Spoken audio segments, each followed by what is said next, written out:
Welcome to HVAC Success Secrets Revealed, a show where we interview industry leaders and disruptors, revealing the success secrets to create and unleash the ultimate HVAC business. Now your hosts, Thaddeus and Evan.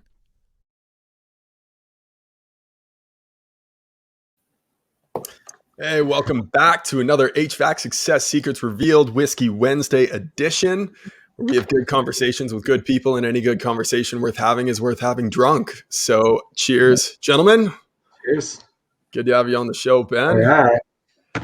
So this week's guest is none other than Ben Stark of the GoTime Success Group. GoTime Success Group is a coaching organization where they are helping HVAC entrepreneurs grow their businesses.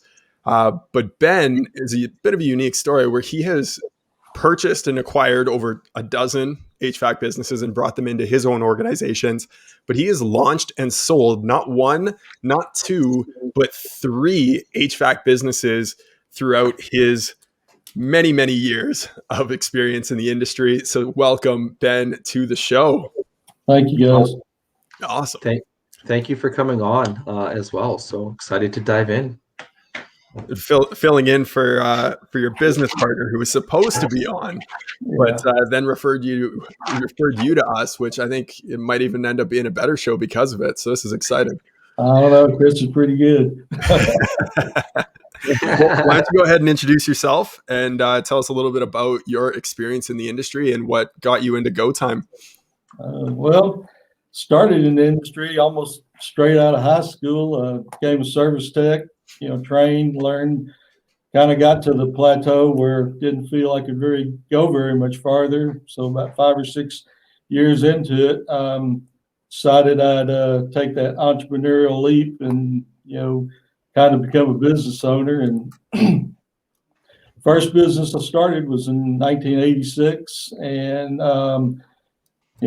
worked my way, kind of like most guys that were probably technicians that turned business owners and struggled for about 4 years and kind of finally got to the point where I knew that if I didn't make some drastic moves or changes, about 1990, that I wasn't going to be in it much longer. It'd probably be easier for me to go to work for somebody else. So I decided to join an alliance, a contractor success group, and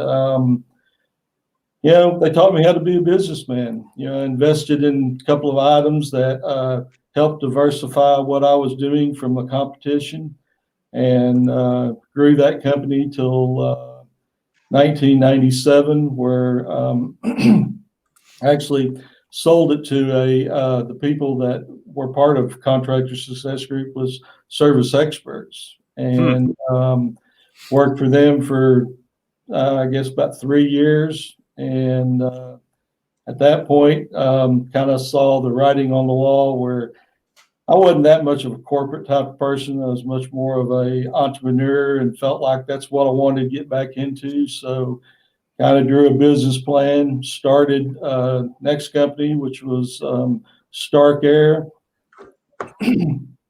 Grew it, ran it till about 2012, where another opportunity came along and was able to sell it, to a private equity group this time.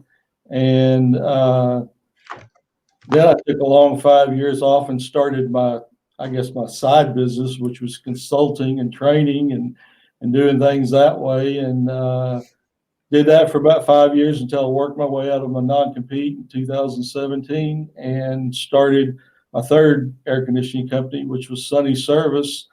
And that was kind of a unique thing because I guess from all the things I'd learned over the years, that company took off like a rocket and ended up, kind of getting known in the industry and turned around and sold it in 2020. And in a pretty short amount of time, we were doing about $3 million a year. So pretty interesting and, travel over the years. So into the training full time again.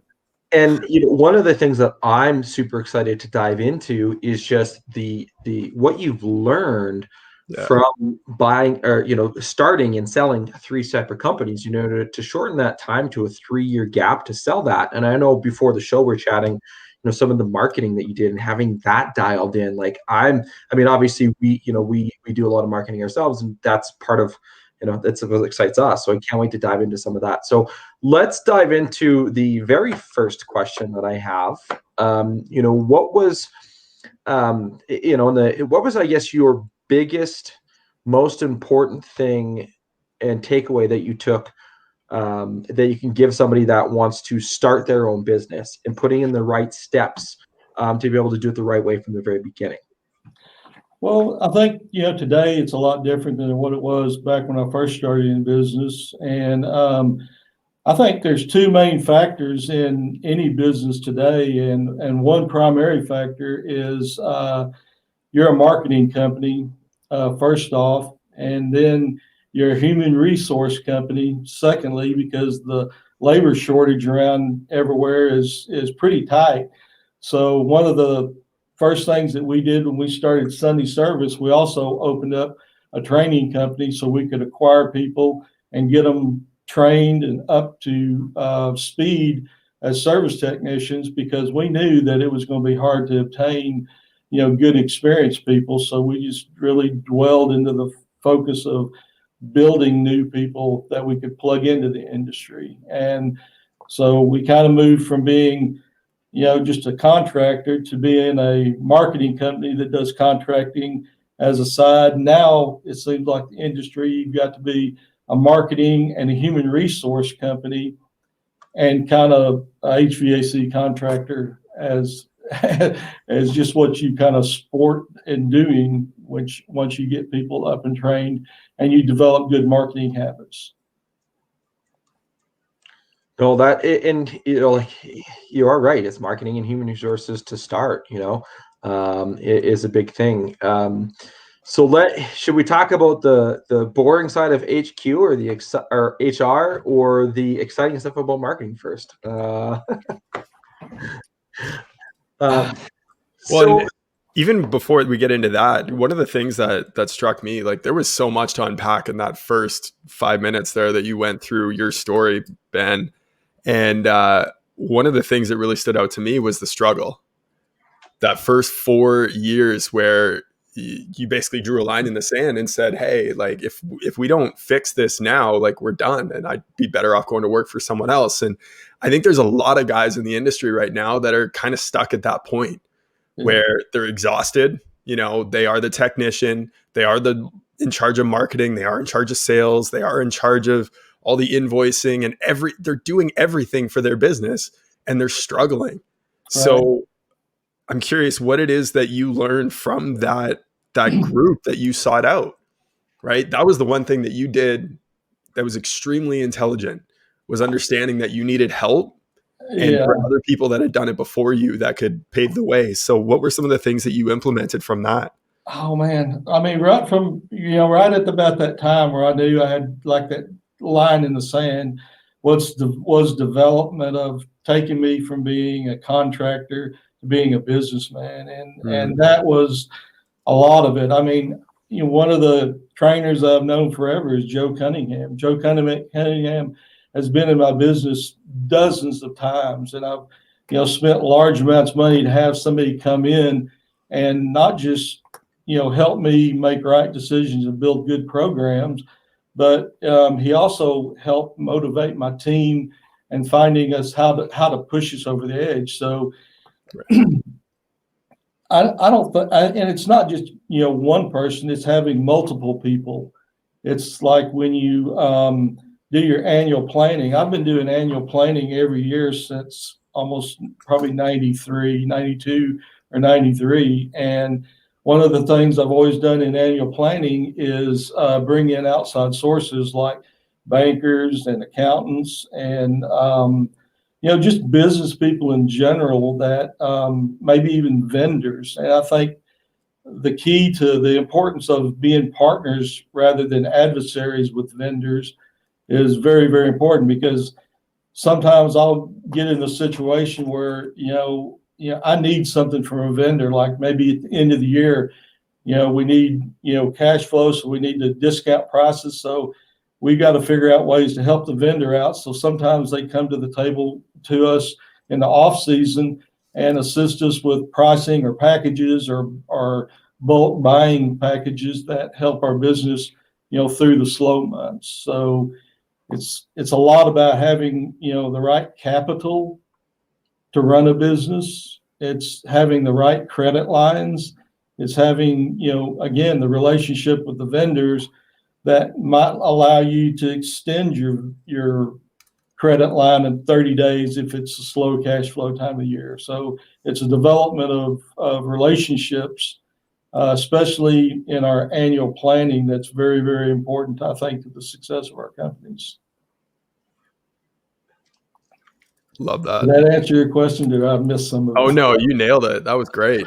And even just to take note of annual planning, if anyone could just implement that aspect into their business and literally plan out their entire year so that they didn't have to think throughout the year, they could just implement and they could go at it and then make adjustments along the way. Yeah. If you're overshooting, well, maybe we need to change our goal and up our number by the end of the year. Yeah. If you're not falling short of your goal every year, then you're not aiming high enough. Exactly right. Right.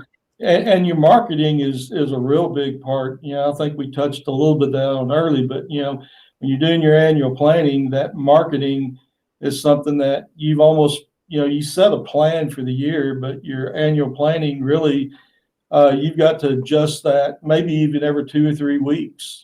Sometimes it takes, a focus of making sure that, if you've got, 2 weeks of calls booked out, why are you putting money into marketing? You need to save that money till when you really need that. And, you may have to move part of that budget, say, kids are going back to school in 3 weeks. We know it's going to be a down time of the year. So we've got to boost. It's time right now to start putting some money into it.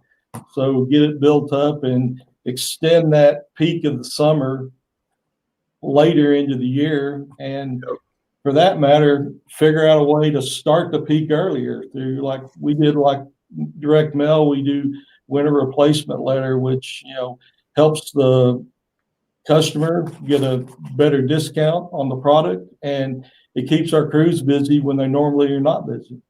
No, great. Well, that's the thing about the marketing is the ebbs and flows that happen in the seasonalities of things. Should you be dumping more money into, let's say, Google Ads and service work if your service is already slammed? It doesn't make any sense. You can adjust that. So one thing in terms of some annual planning, and this conversation comes up with me quite a bit with a lot of people that I talk to, is saying, how do I know what to put towards a marketing budget? So obviously in some of your annual planning, you're looking back at what you're going to be putting in for budget numbers. So what are the things that you look at? Is it a percentage of revenue? Do you look at the last years and go from there? How do you plan out your marketing budget to make the best use of it? So how do you plan out your marketing plan, like as far as percentage of budget? I think, that's a great question. And I think, it depends on where your company's at. I think if you're a already grown and relatively stable company, a typical marketing budget may be somewhere in the neighborhood of, 6 to 8, maybe 10%, depending on what area you're in.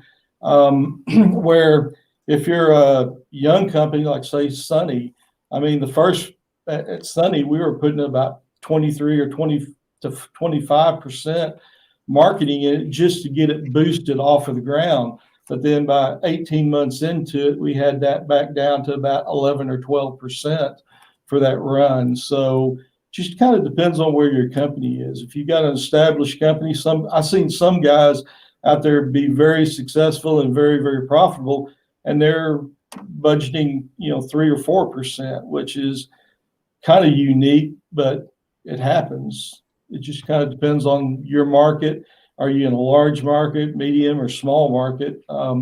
And how much, I guess you could say, outreach marketing do you do? Do you involve everybody in your company in your marketing plan? Do they go out and knock on doors and, develop relationships with schools and churches and community things. And that's a great way to keep your marketing budget, in control, if you can learn to do things like that. And it's more of a involvement of everybody in your company as part of what you're trying to do out there. Well, and it's that team involvement's that was one of the things that I wrote down as a massive part. You look at, okay, well, how can we get everybody bought in to what we're doing and helping out the homeowners, and when everybody speaks that same language, man, you got a lot of power in your business. And now you're not only leveraging the spend that you have and your outbound marketing, but your team is also an extension of that too. And I love that part that not a lot of people realize, is that their team can also be a big part of that, with everybody that they're talking to and integrating that into it. So when it comes to the small, medium, and large markets, with the percentage of budget, I know sometimes it kind of moves around, and I know you're in Dallas, Fort Worth, big area, millions of people in terms of the greater area. So you're obviously in a larger market. Yep. What are some numbers that you've seen in your guys' coaching world of a small market, a medium market, and a large market? And what are they needing to do there? Well, I think some of the real successful guys we worked with in small markets, kind of do that community outreach, or I call it opportunity management, where they're kind of, using their invoices and calling behind, invoices and things like that to develop a lot of what they do. The better you get in your your customer service department, the higher percentage of conversion ratio that you have on calls really lessens the amount of money that you've got to put into marketing. So, some of the small markets, I'd say, about 6% is pretty good. Large market like what in Dallas Fort Worth, what we're in, we quite oftenly run 8%, pretty consistently.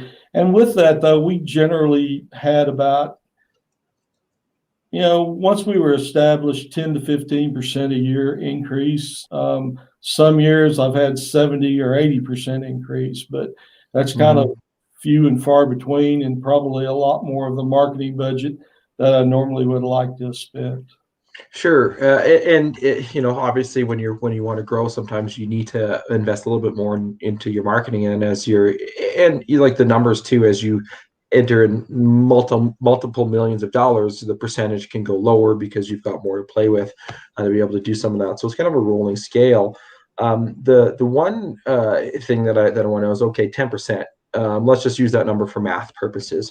So are you looking at your previous year's revenue to come up, and then you say, okay, last year, I'm going to make my math easy. We did $1 million. That means I have $100,000 this year. Or are you building in future growth in utilizing, let's say I want to finish up at 1.5 million. So I'm actually going to dedicate $150,000. That's the latter is the way I generally do it. I generally build my budget and I predict my marketing off of my budget that I'm working on. Perfect. Makes sense. Well, and here's the note in case anyone missed it. So Sunny Service, Ben's third company, ran it for 3 years, grew it from 0 to 3 million in 3 years, and his budget for marketing was between 10 and 23%. If you want to grow fast, you got to invest in it. Period. Right. Yep. And it's investing in your marketing, yes, but it's also investing in your people. So one of the questions I also had for you, Ben, was going away from marketing now, is how did you invest into your people to allow them to grow with you? Because like you said, the experienced techs weren't always banging down your door to come and work for you. So how did you invest in your people to get them up to snuff to be able to deliver the quality of service that you were expecting so that your reputation could take over?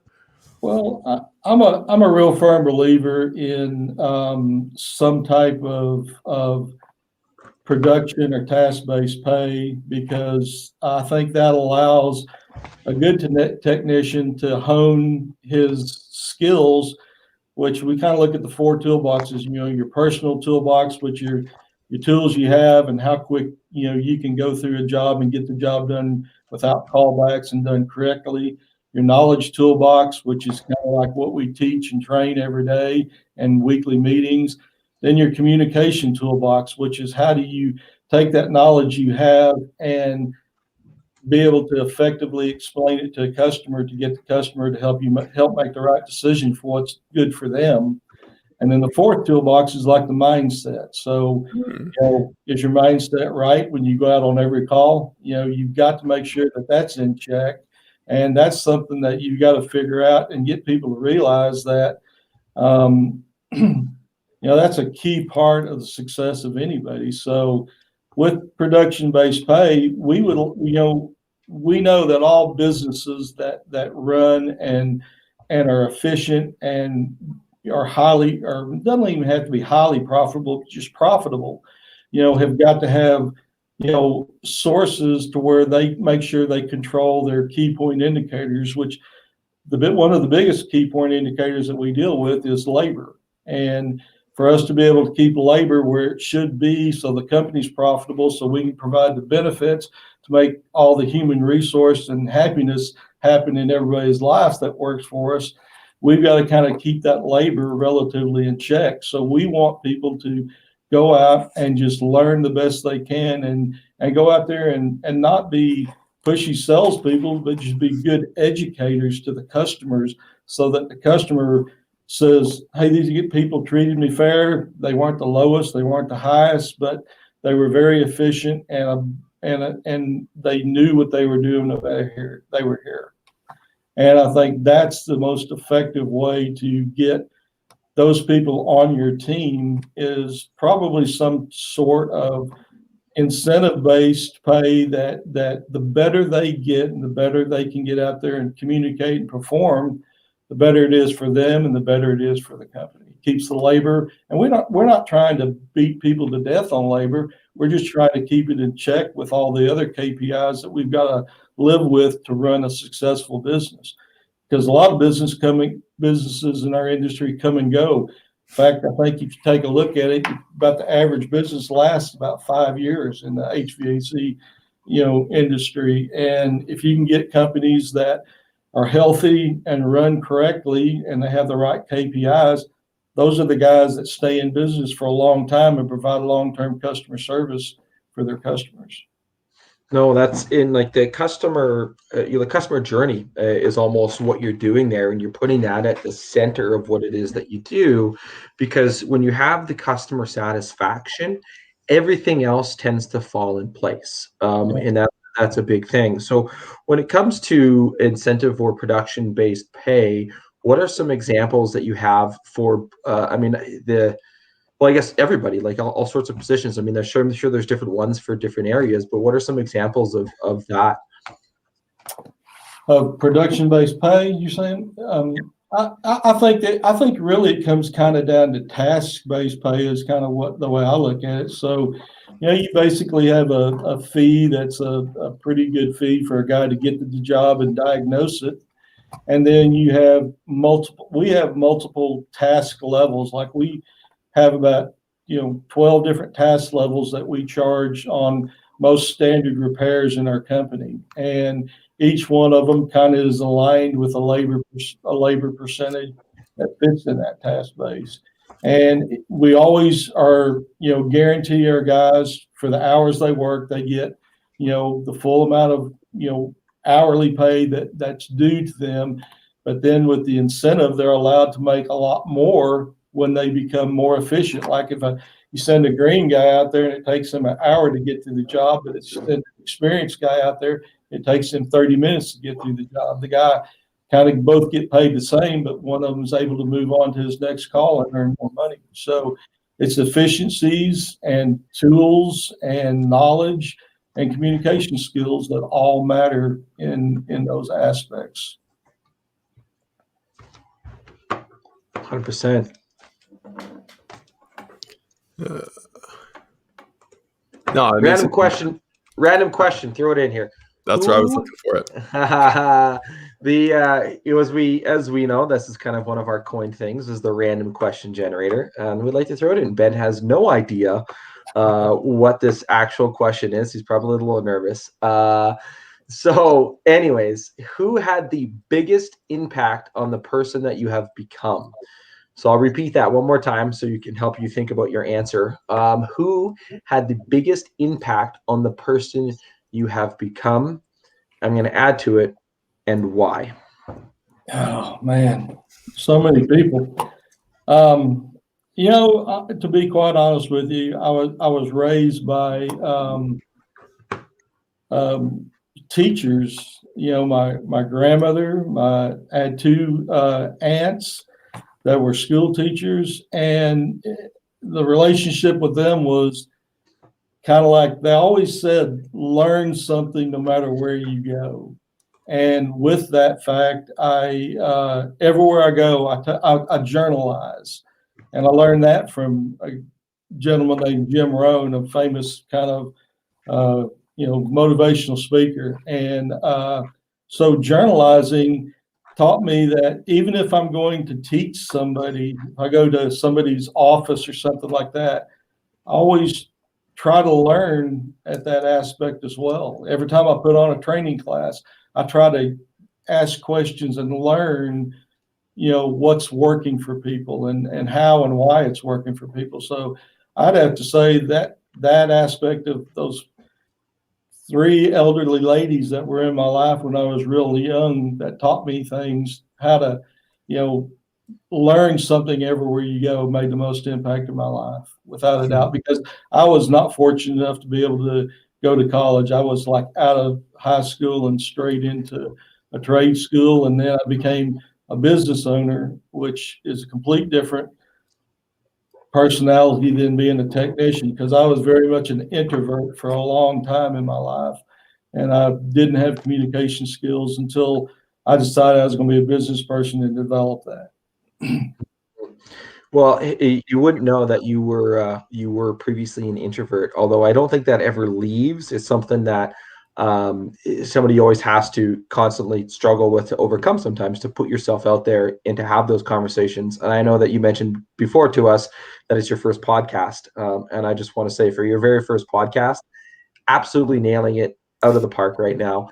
Evan also had mentioned in our private chat here that that question, I think you've just added it to we're gonna ask this question to everyone. So if you're watching and you're gonna be a future guest, guess what? Prepare yourself, because this that was a great question.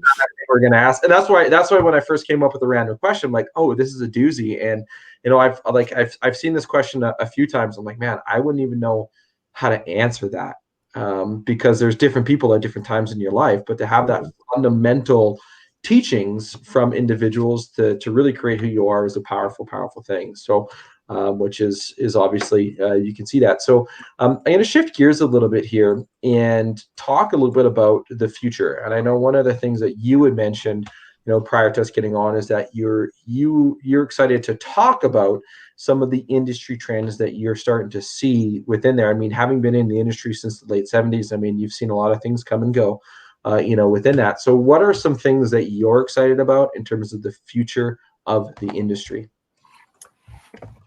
Oh, wow. I think, automations is incredible. I think there's so many things out there that are so new and untested, but are going to be significant.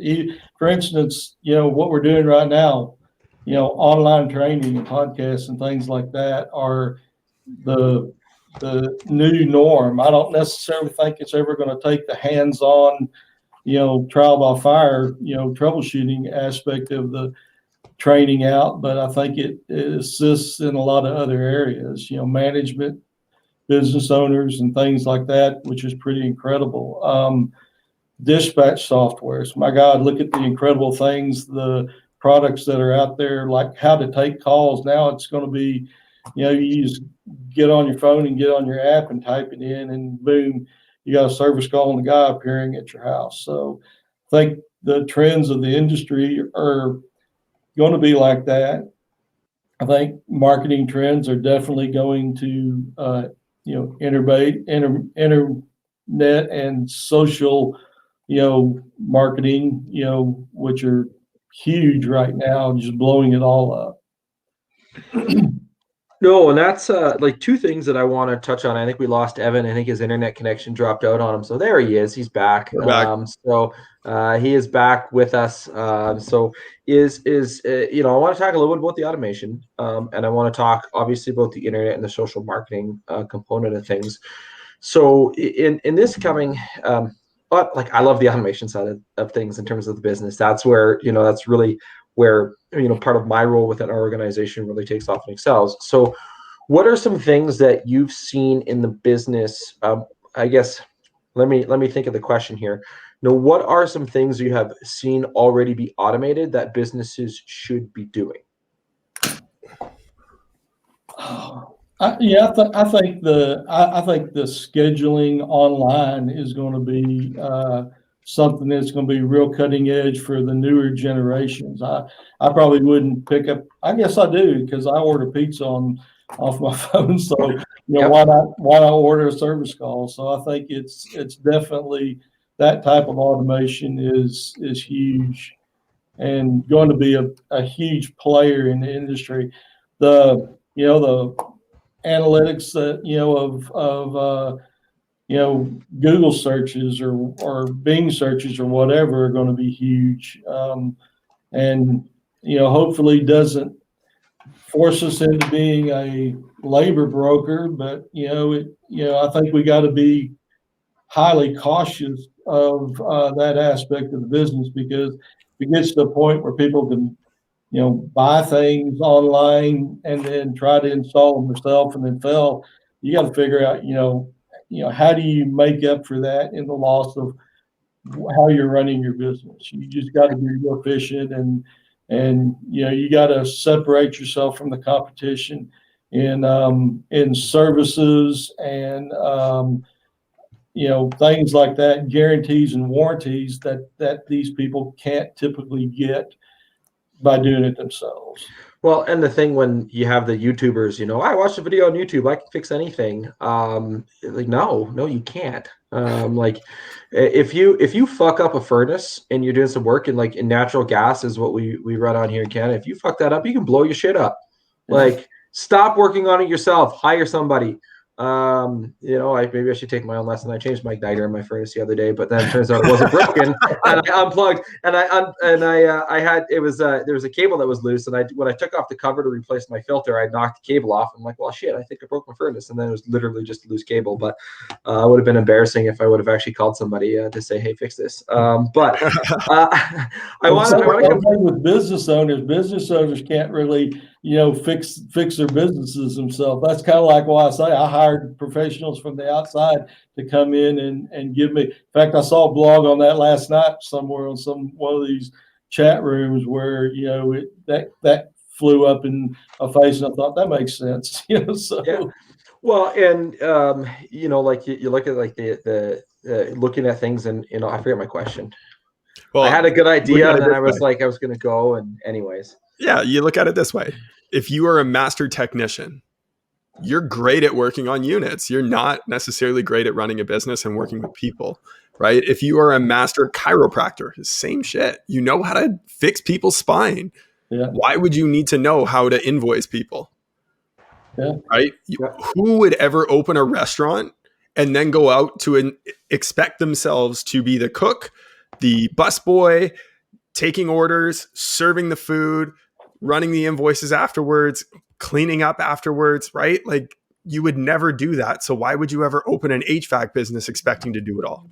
Right. I mean, and you got to find your strengths and weaknesses as a business owner. Yep. And you've got to hire better people than you are to do the things that you're not proficient at doing. Exactly. 100%. That was, by the way, where I was going to go with the restaurant example. I just kind of squirreled in the middle of like 7 thoughts at the same time, which happens for me quite a bit. Anybody that's been watching tends to know that. Mainly it's tied to how many whiskeys I've had, but no. So you mentioned something about, you yourself, you ordered pizza from an app on your phone. I've been, I put out a post yesterday about text messages and having that communication back and forth, booking an appointment with, your customers to do an install or a quote or a service call via text message, right? So how often do you personally text message? Text message every day, 20 or 30 times a day.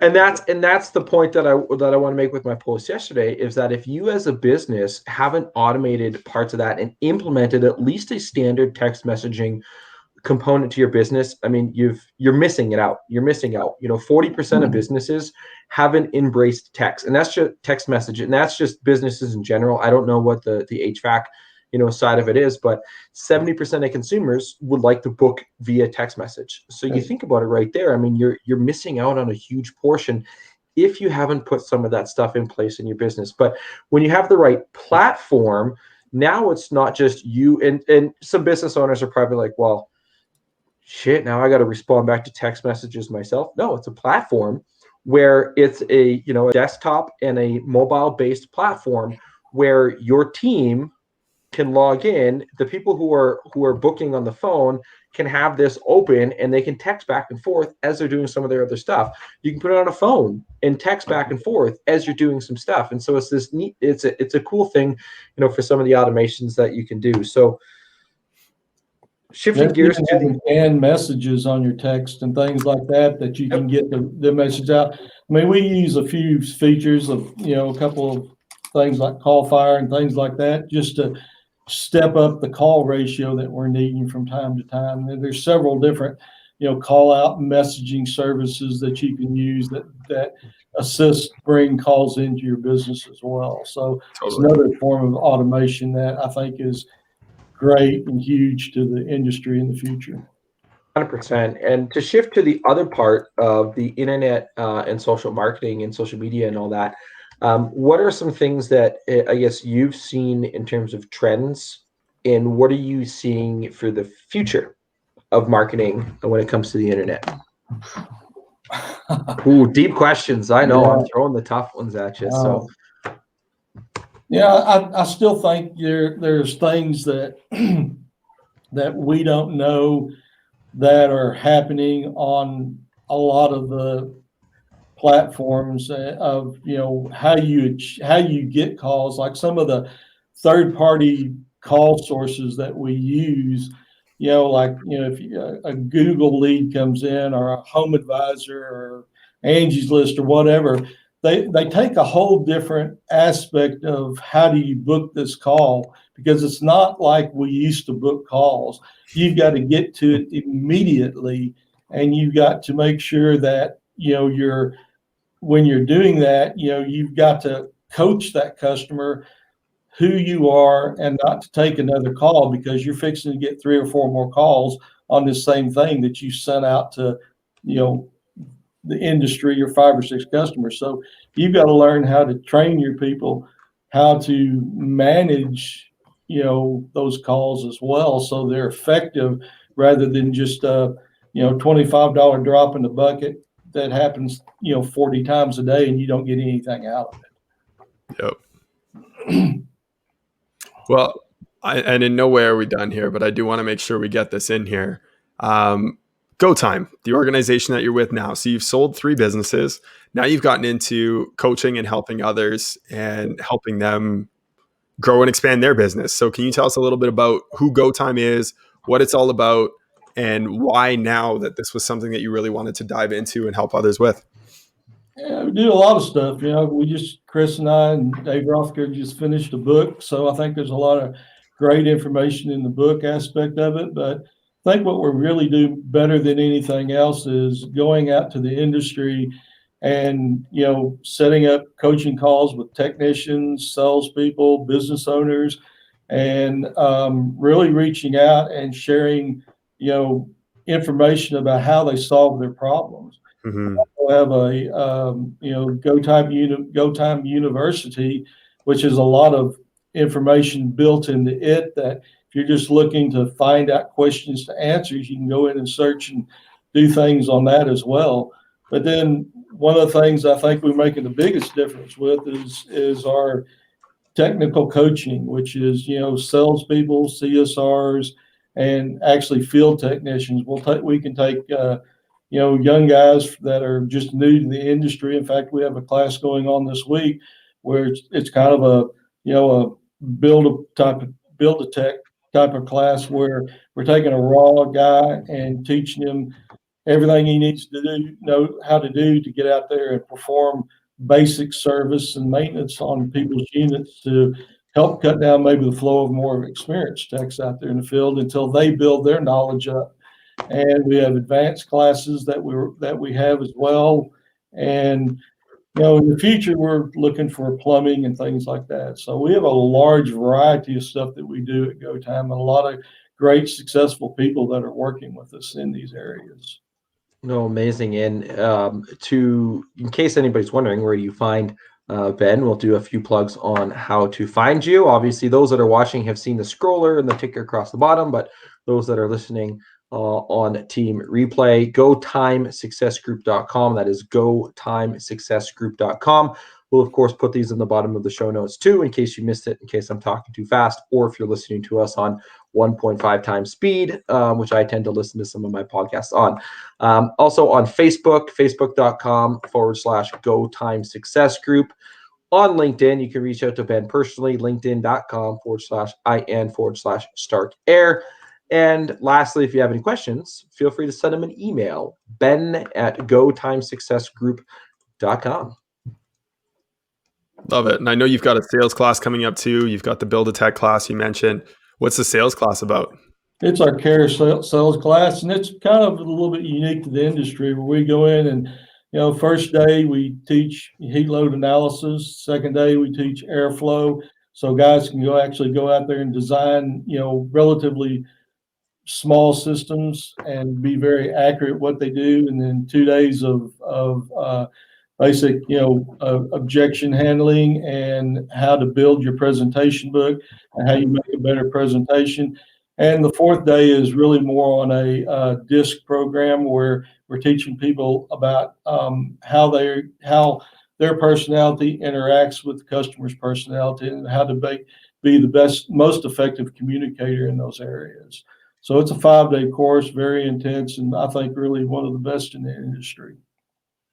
Amazing. I actually think we have one of our members in our group. His son is there right now as a raw kid with no experience being trained along with his nephew. So that's actually super cool to have that in full circle, really, in terms of everything that it is that you guys are doing, with that. So excited to see that. Great. So let's get into some of the sexy stuff. 3 businesses sold. Oh. Sorry. What were some of the things that you learned from business 1, 2, and then on to the third one, where you were building to sell? I mean, the purpose of building a business is to sell a business. So as you started to really grow and scale the first one, you spent 4 years really struggling, and then from 90 to 97, 7 years really growing it to the point that you were able to sell it. What were some of the things that you felt like you did that prepared you for that sale? Get off my tools, number one. Become a true business owner. Another thing I've done in the past, I've taken the E-Myth certified training course and learned a lot about business and how to dwell into the 3 personalities of business and where do you fit yourself into those. Managers have a personality, technicians have a personality, and of course the business owner, the visionary, is there to kind of like be the eye in the sky from 10,000 feet looking down on the business on where it's going and how you develop it and grow it. And I think that was a big part of my development and made me think, like in my second company, sit down and write a 10-year business plan on how I was going to start it and every year improve on it. And it's funny how every single year we were in business, we grew and we hit our profit numbers that we were seeking to hit because we were following a plan that we had written. And every year we'd do our annual planning and advance it out another year. So even when I sold the company, I had a 10-year plan waiting for the guys that bought the company if they wanted to follow it. So it was pretty well thought out and orchestrated and effective. And it it changed my life forever by, allowing me to have something that, I built wealth the whole time I've built companies. It's some personal wealth, but the wealth of knowledge is huge because that propelled me to, build and develop, many companies. Like you said, we acquired and rolled in 12 or 13 companies over the years, but it was thinking about how to advance the company I was working on that made that be effective to us. 100%. You cannot replace the knowledge that you have gained over time. And actually, it was funny. I was listening to something earlier this week where, someone posed the question to Bill Gates a while back, like, hey, if you were to trade all of your wealth to be 50 again, would you do it? And that answer, or that question, he actually said no, he wouldn't. It's like, but if it was 40, then yes. That sounds like a good number. But you can't replace that time, right? The amount of time that you have on the earth is finite, and so you got to be able to maximize it and use it. But that wealth of knowledge that you've gained along the way is far more valuable than any dollar amount that you accumulate. So, wisdom, they call that wisdom. Mm. Yes. I also like the E-Myth part. If anybody has not read that book, read it. Great book about the concepts. Anyways, back to you, Evan. I interrupted you in the middle of your thought. No, and it's funny because everyone talks about the E-Myth and people read it, but very few people actually implement what they've learned from it. So you took it one step further than just reading the book. You actually went to the course, right? And looked to implement directly Michael's teachings and thought processes and the difference between working in your business and on your business. So that level of accountability, I feel like, is so significant when you are looking at hiring a coach or bringing someone in. Is there any thoughts that you had around that accountability? Because let's face it, as entrepreneurs, we're doing this more often than not alone. And the only people we're accountable to sometimes are ourselves if we're only working on our own at that time and don't even have employees. So what does accountability kind of mean to you, and what level or what attribution can you give to it in terms of the success you've had?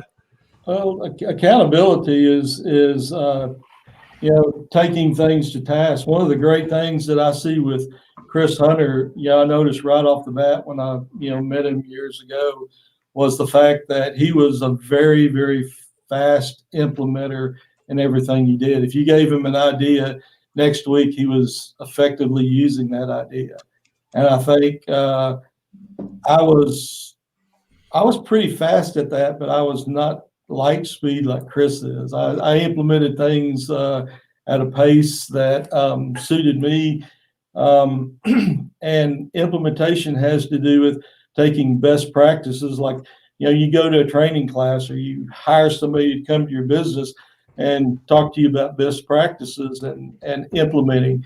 You can take somebody's idea and implement it into your business, but you got to remember that it's somebody else's idea and it was somebody else's company culture that made it effective in his business. The idea is you've got to make sure that they fit your company culture, because you can't ruin your company culture over a new idea or a new process that you put in. So those processes that you put in have got to be tweaked and adjusted so that they actually fit the company culture for it to be successful. And I've failed probably 3 times for every time I've been successful in something. So there's no doubt that start something, check yourself, sometimes cancel it and go in another direction is the best course as well. So it's always reaching out and trying something new, I think. I'm always searching for something new.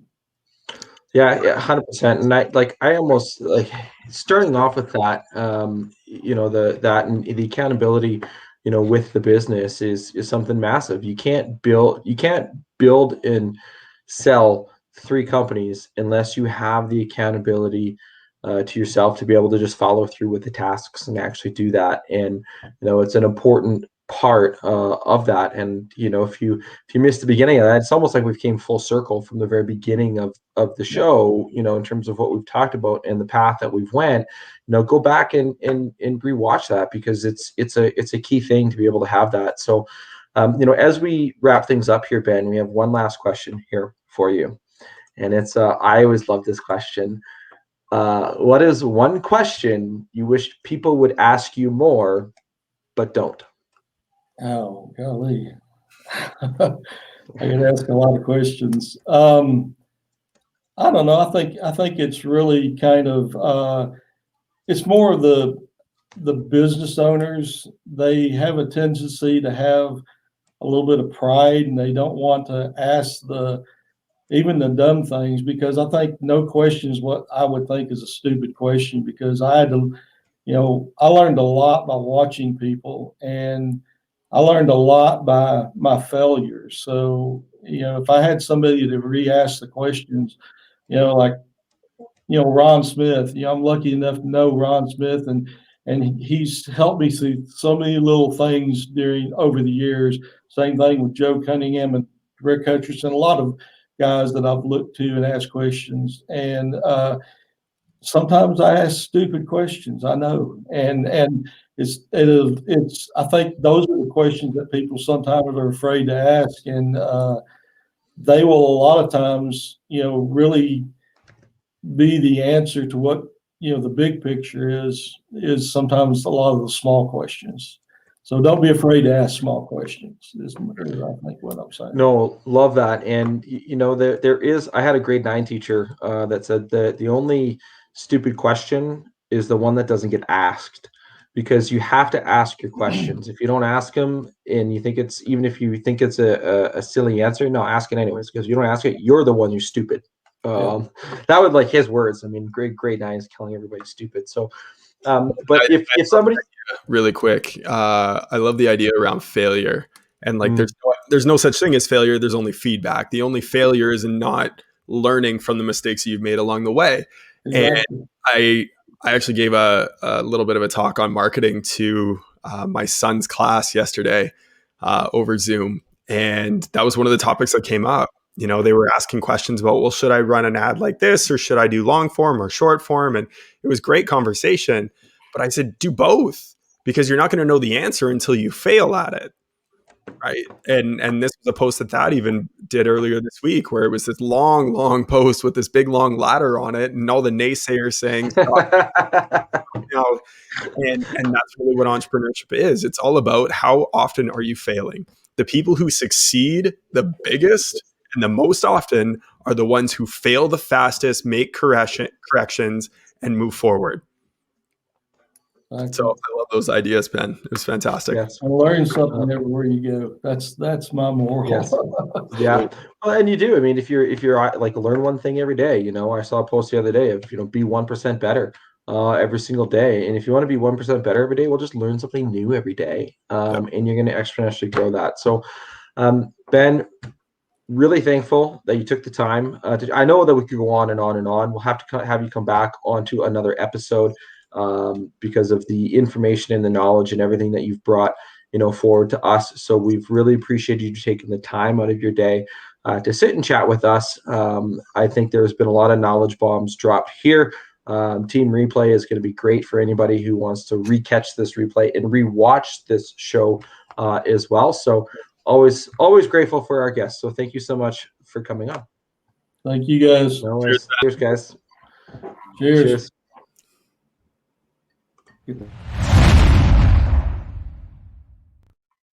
Hey, thanks for watching another episode of HVAC Success Secrets Revealed. Before you go, join our Facebook group, facebook.com/groups/HVAC Revealed. That URL one more time, facebook.com/groups/HVAC Revealed. The other thing, if you took one little golden nugget of information from this show, no matter how big, no matter how small, what we ask is you introduce this show to one person in your contacts list. That's it. That's all we ask. Introduce it to one person in your contacts list so they too can unleash the ultimate HVAC business. Until next time, cheers.